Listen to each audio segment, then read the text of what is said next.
Have you ever heard a great sermon and it just touched you and you just felt it answered all your questions and you just felt it was tailor-made for you and you knew it was going to change your life forever?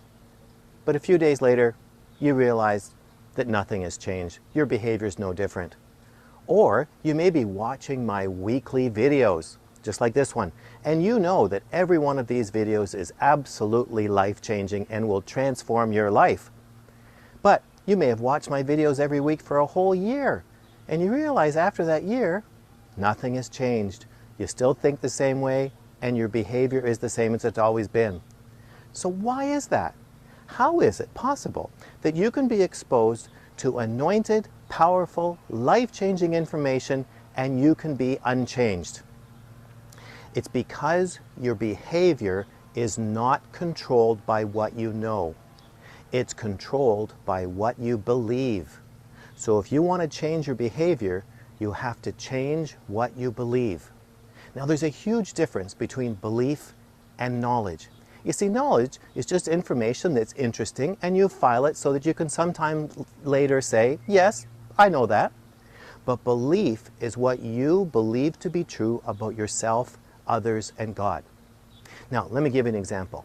Let's say you're in a sermon situation and you hear a message that reinforces the verse that I can do all things through Christ.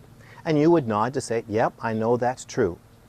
But your belief is, no, that's for somebody else. That will never work for me because I'm basically a loser and nothing I do will ever succeed. You see, you heard the truth and you immediately negated it by what you believe.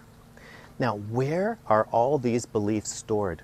Well, they're stored in your emotional baggage because that's where you store all your memories, but more importantly, the conclusions that you made about those events, the conclusions of what you believe about yourself, others, God, and your circumstances.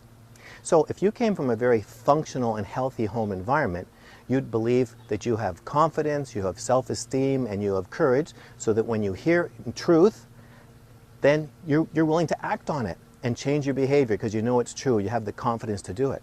But if you come from a very dysfunctional home and you were taught that you were a loser, you'll never amount to anything, no one will ever like you, when you hear positive information that could change your life, you talk yourself out of it because it's not compatible with what you believe. And you put more weight on your beliefs because it's rooted in your past than new information. So, how can you change your behavior? How can you change your beliefs? By letting Jesus unload your baggage, because that's where your beliefs are rooted.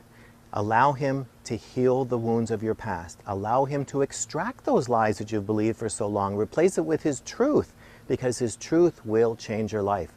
Now, some of you may need help with a Christian counselor, or you should get in touch with me and I'll help you work through this. But don't stay the way you are. Don't stay stuck. God wants you to be transformed. So, to live a transformed life, you need to change your beliefs by unloading your baggage. Now I want to hear from you. How has God changed your behavior? Share your journey with us so we can be encouraged too. Now, if this is your first visit here, you need to get my free self-assessment guide.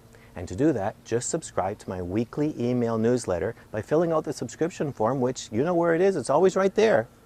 And I'll talk to you again next week. But this week, unload your baggage, change your beliefs, and change your behavior.